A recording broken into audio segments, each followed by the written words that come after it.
आपण काल 48-48 बघितलं, ज्याच्यामध्ये महत्वाचे दोन प्रश्न, त्याचा अतिशय सखोल उहापोह आणि चर्चा विवेचन आपण केलं. त्याच्यामध्ये गोवंश हत्याबंदी कायदा, त्याच्याबद्दलचे विविध वाद प्रवाद ते आपण बघितले. कसं धर्माच्या पठडीमध्ये नेऊन इथे भावनिकदृष्ट्या तरुणांचं मन कलुषित करण्याचा प्रयत्न केला जातो, तेही आपण त्या अनुरोधाने बघितलं. त्याशिवाय जो प्रश्न होता की शेतकरी आणि खेडेगावात राहणारे जे लोक आहेत ते वन्य प्राण्यांच्या उपद्रवामुळे त्रस्त आहे, अनेकांना आपले प्राण गमवावे लागलेले आहेत. अशा वेळी त्यांचं प्रोटेक्शन काय, तर त्याही वेळी आपण अगदी वाईल्ड लाईफ प्रोटेक्शन ऍक्ट पासून सेल्फ डिफेन्स पर्यंतचा कायदा आणि हंटिंगला जी परवानगी आहे, ज्या ऑथॉरिटीज आहेत, त्याचाही आपण व्यवस्थित आढावा घेतलेला आहे. पुढे जाताना आपण जेव्हा अजून आपल्या राष्ट्राची, आपल्या घटनेची, आपल्या देशाची माहिती करून घेत असताना पुढे पुढे जेव्हा जात असतो, तेव्हा काय गोष्टी घटनेने निर्देशित करून दिलेल्या आहे, घटनेने जे कायदेशीर अधिष्ठान, एक आस्थापना या दृष्टीनं आपल्याला काय प्रदान केलेलं आहे, त्याचा विचार होणं अतिशय महत्वाचं आहे. आणि ही जशी प्रत्येक माणसाची, जशी प्रत्येक समाजाची, जशी प्रत्येक संघटनेची, घटकाची एक आयडेंटिटी असते. जसं आपल्याकडे राज्य आहेत, प्रत्येक राज्याची आपली एक आयडेंटिटी आहे की अमुक राज्य हे कशासाठी ओळखलं जातं, ते यासाठी, अमुक राज्य कशासाठी. युपीएससी एमपीएससी मध्ये आपण जे बघतो हे राज्यातला तौलनिक अभ्यास होतो. त्याचाच अर्थ असा आहे की आपल्याला प्रत्येक गोष्टीला एक काहीतरी आयडेंटिटी आहे. तशी आपली राष्ट्रीय आयडेंटिटी काय आहे, आपला देश हा कुठल्या मूल्यांचा ओळखलेला आहे.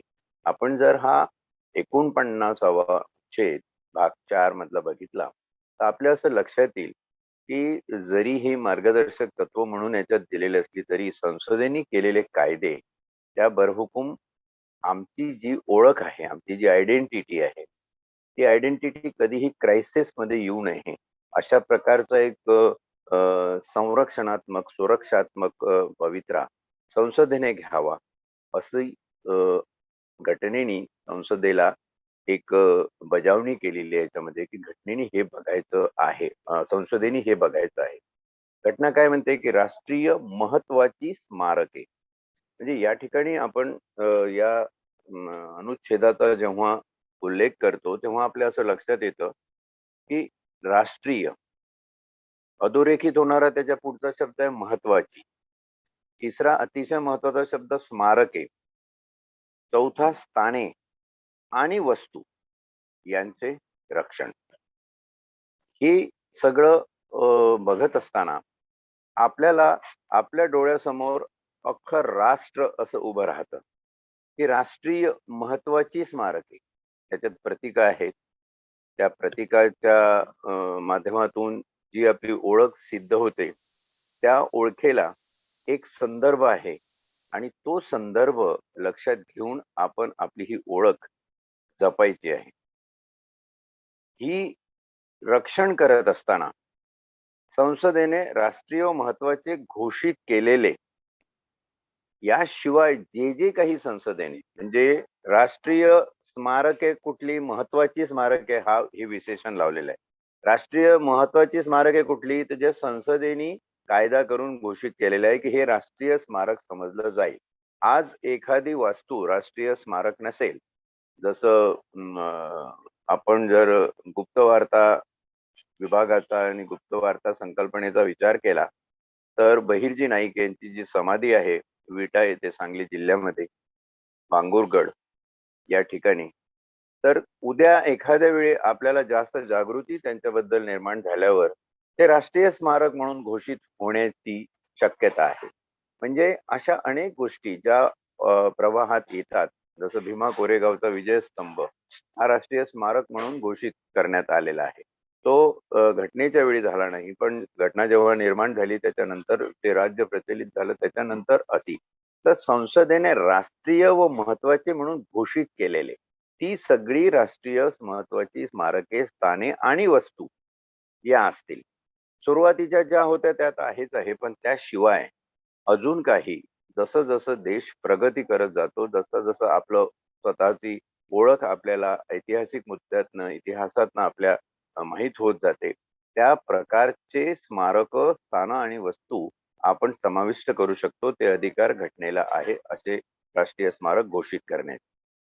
कायदा करून याच्यामध्ये प्रामुख्याने 3 गोष्टी आहेत. एक तर कलात्मक, म्हणजे कलाकुसर ज्याच्यामध्ये असेल. मध्य प्रदेशामधलं आपण खजुराहो हे जर बघितलं तर अनेक लोकांना ते बीभत्सतेचं प्रतीक वाटतं, पण त्याचा काळ विचारात घेता आणि त्याच्यातली कलात्मक रचना विचारात घेता आपली बुद्ध लेणी आहे खूप ठिकाणी, अजंठा वेरूळ असेल किंवा अजून इतरस्त भारतामध्ये चतुरस्र ठिकाणी सर्वत्र तुम्हाला बुद्ध लेणी सापडतात.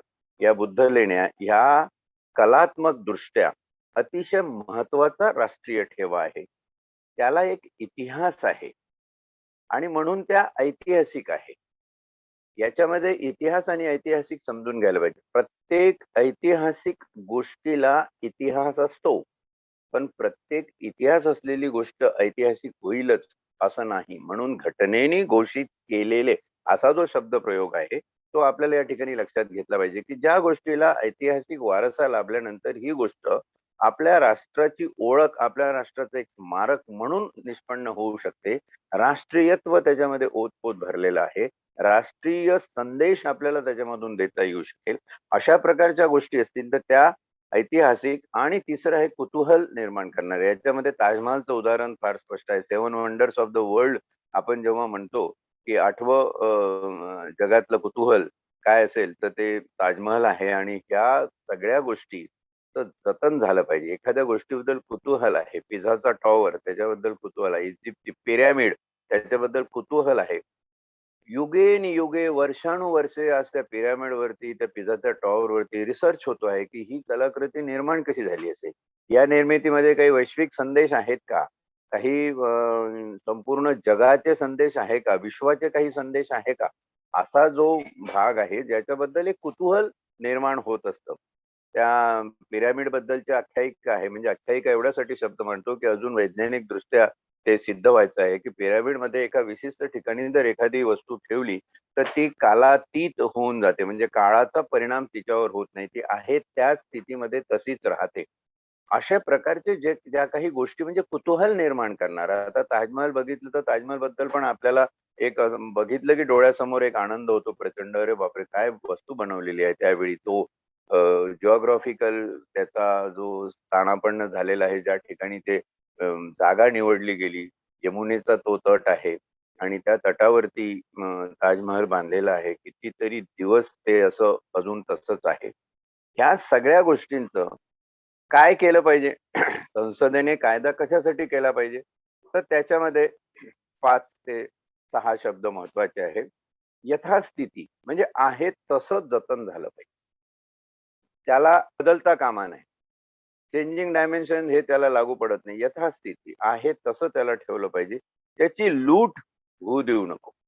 म्हणजे कोणी चोऱ्या करून, तुम्हाला माहिती आहे अँटिक मोठमोठ्या मंदिरातल्या ज्या जुन्या 1000-2000 वर्षापूर्वीच्या मूर्ती आहे, त्या चोरून विकण्याचा सुद्धा स्मगलिंगचा धंदा चालतो. त्याच्यामध्ये अँटिक पीसेस आर्टच्या बाबतीत असतील किंवा अजून एखाद्या नवीन पदार्थाच्या बाबतीत असतील. जसं विठ्ठलाच्या मूर्तीबद्दल सांगितलं जातं की विठ्ठलाच्या मूर्तीचा दगड जो आहे तो कुठून आणलेला आहे, त्याच्यावर लोकांना फार मोठं कुतूहल आहे. त्याच्यावर संशोधन होऊ शकतं. अशा प्रकारच्या ज्या अँटिक प्राप्त झालेल्या गोष्टी आहेत त्याची अमाप किंमत असते, अमूल्य असतात त्या.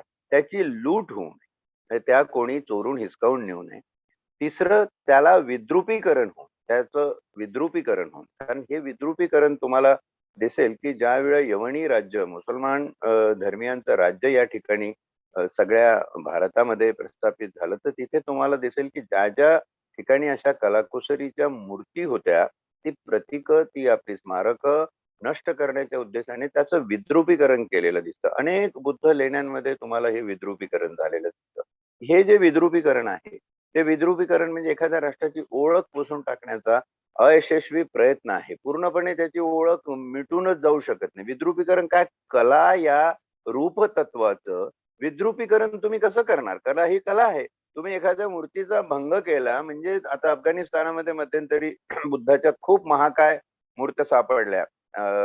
10-10, 20-20 मीटर लांबी उंचीच्या अशा मूर्त्या सापडल्या. तर त्यांचं विद्रुपीकरण म्हणजे तुम्ही त्याला फोडलं म्हणजे काय विद्रुपीकरण होतं का?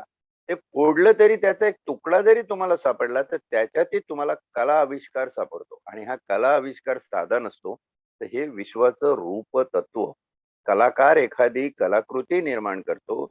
एखाद्या मूर्तिकाराला जेव्हा विचारा की तू ही अगम्य अशी मूर्ती, तिचं प्रतीक कुठेही आधी उपलब्ध नसताना अशा प्रकारचं कसं काय करू शकला? कुठलंही चित्र तुझ्या डोळ्यासमोर नव्हतं.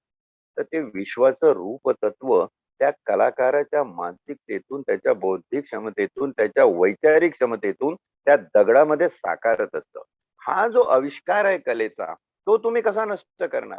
विद्रुपीकरण करून तुम्ही प्रतीक विटंबित करू शकता, पण ती नष्ट करू शकत नाही. परंतु त्या विद्रुपीकरणाला सुद्धा आपली घटना जेव्हा अस्तित्वात आली, त्यांनी पायबंद घातलेला आहे आणि घटनेने संसदेला त्या विरुद्ध कायदे करण्याचा अधिकार प्रदान केलेला आहे. त्याचा नाश करू शकत नाही, त्याचं स्थलांतर करू शकत नाही. म्हणून यथास्थिती हा शब्द आहे. त्याचं स्थलांतर करू शकत नाही आणि स्थलांतर जर करायचं असेल, अशा एखाद्या गोष्टीचं स्थलांतर जर व्हायचं असेल, तर त्या स्थलांतराला पुरेशी कारण मीमांसा उपलब्ध करून देऊन तशा प्रकारचा संसदेने कायदा केला असेल, ठराव केला असेल, तरच तुम्हाला अशी स्थलांतर करता येतात. ते आपण पुढे बघणार आहोत. किंवा निर्यात, तिची विल्हेवाट तुम्हाला लावता येत नाही, ते कुठे विकता येत नाही. अमूल्य ठेवा देशाचा आहे किंवा तिची निर्याती करता येत नाही, ती कुठे देशाबाहेरही तुम्हाला नेता येते.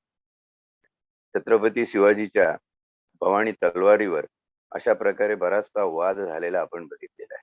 काही राजकारणी विनाकारण खोट्या हाकाट्या लोकांना दिशाभूल करण्यासाठी, त्यांची मानसिक फसवणूक करण्यासाठी असं बोलतात की मी जर चीफ मिनिस्टर झालो तर मी छत्रपतीची तलवार महाराष्ट्रात परत आणल्याशिवाय राहणार नाही. पण तो जो ठेवा आहे, तो ठेवा ब्रिटननी त्यांच्या अधिकारामध्ये, त्यांच्या संसदीय प्रणालीमध्ये कसा त्यांचा ठेवा म्हणून ठेवलेला आहे आणि सार्वभौम राज्याचा संदर्भ जर लक्षात घेतला तर भारताने मागून द्यायचं की नाही शेवटी ते लोक ठरवतात.